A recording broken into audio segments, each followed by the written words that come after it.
Retired NHL goaltender Ken Dryden addresses the We Can Do Better Governor-General's Conference on Concussions in Sport at Rideau Hall, the official residence of the Governor-General in Ottawa, Tuesday, December 6, 2016. The Canadian Press Fridge Arthran. I heard about Steve Montador's death on the radio on the day he died, February 15, 2015. I knew his name, and knew I must have seen him play, but I had no recollection of him. I wondered how, and why, a 35-year-old recently retired hockey player had died.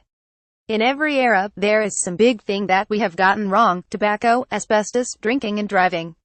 Something that 25 or 50 years later, history looks back on and says, what were they thinking? How could they be so stupid? I have come to believe that in sports this blind spot will turn out to be brain injuries.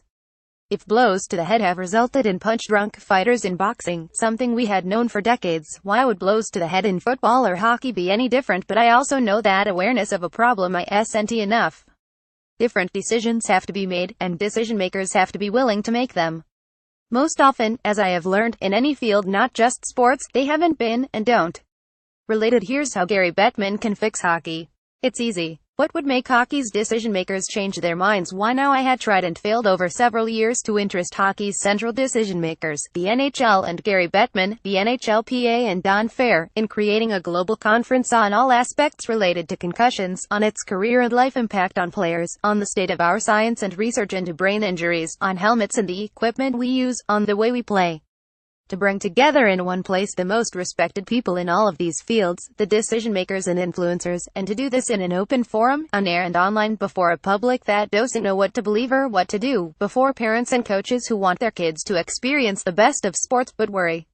For everybody there to puzzle this through, Gary Bettman and Don Fair included, because nobody knew all that they wanted to know and needed to know to make decisions of this importance.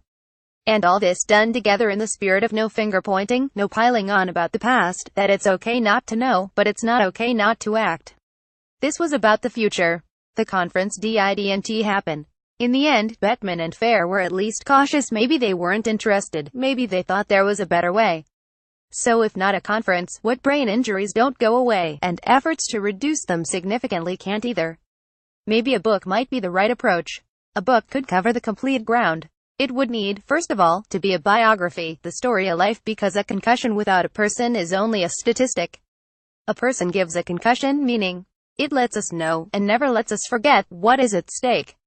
Dr. Leila Nasrati, the researcher who discovered chronic traumatic encephalopathy (CTE) in Steve's brain, said about Steve after her finding, "This was a young person who shouldn't be dead now."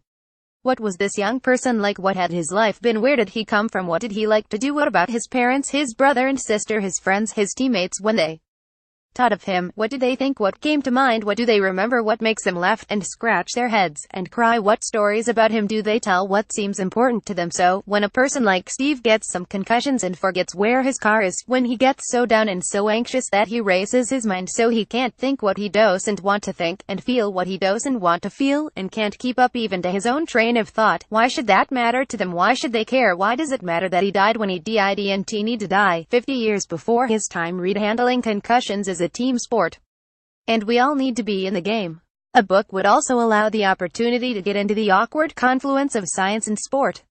I had once played on a team where, it was jokingly said, the person at the top didn't like having doctors around because doctors might confirm what a player felt, and tell him not to play when otherwise he would.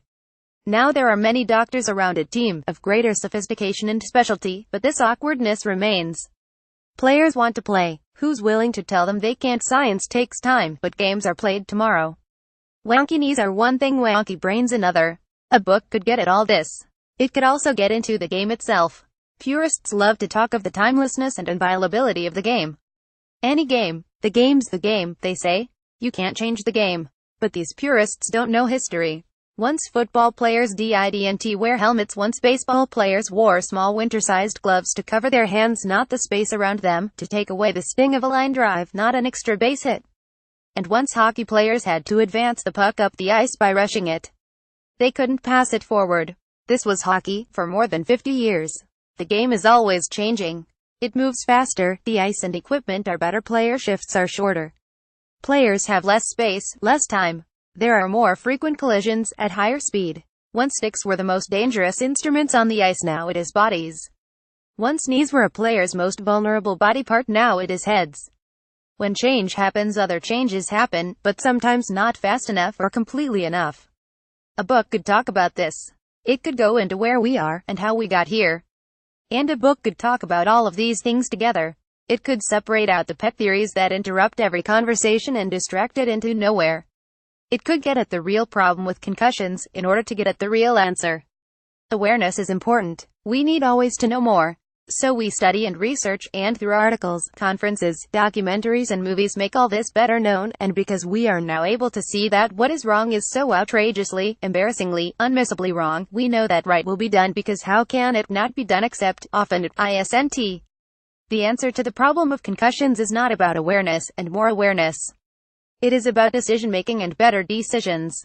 A few months after Steve's death, I met with Dr. Charles Tater, an eminent neurosurgeon and researcher, whose team included Dr. Hasrati, who had examined Steve's brain, and told him what I was thinking. If I was to write this book, one said, it would require not only the participation of doctors and researchers, and of Steve's family, but their enthusiastic participation.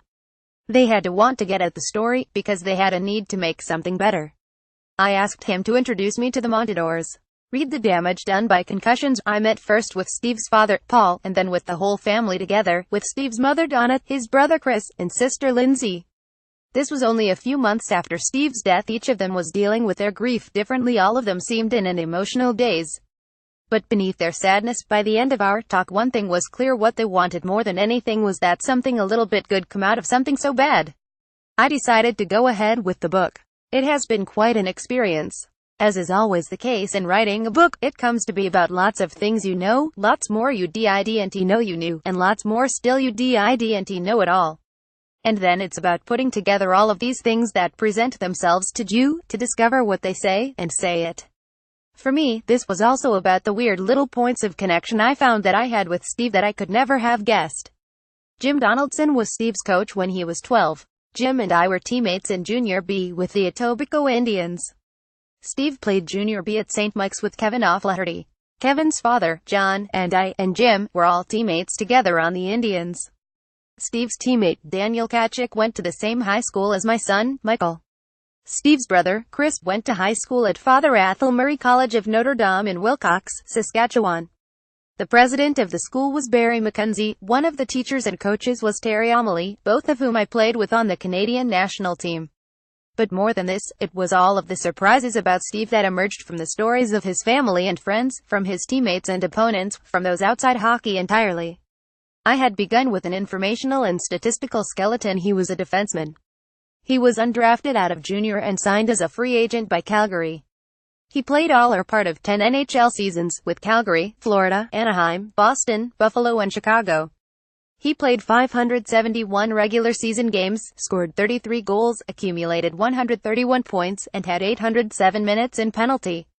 From these details and stories, a picture of Steve began to come into view. He was, what is called, a 56, or sometimes a 7, defenseman. A 12 defenseman, with a difference-maker's skills, plays on the power play and gets about 25 minutes of ice time a game. A 34 defenseman plays about 20 minutes. A 56 guy, like Steve, gets the rest, about 15 minutes a game. Not quite good enough or consistent enough to play more often. He has to do what his coaches ask, what his teammates want, what the circumstances of the game demand. He has to defend when he needs to defend, add offense when the team is behind, change the temperature of a game with a fight when his team needs a boost. I didn't think about this when I decided to write about Steve. I'd only realized this later, but Steve was an everyman player. Read inside Ken Dryden's hockey rink citizenship ceremony. What I also didn't truly know was the effect of concussions. Here too, I knew the informational and statistical skeleton. I knew about feeling bad for a few days and being out of the lineup. I've probably had 2 concussions in my life, one in football, the other skateboarding. I knew about some of the lingering conditions with some people, the headaches, the light sensitivity. I knew what had happened in some of the most tragic cases, in the players who died, and who were later discovered to have had CTE. I didn't know, and I certainly didn't understand, all the days in between. All the hours, what a concussion felt like. All the sub-conditions, as they have come to be gently called, that make a life lousy.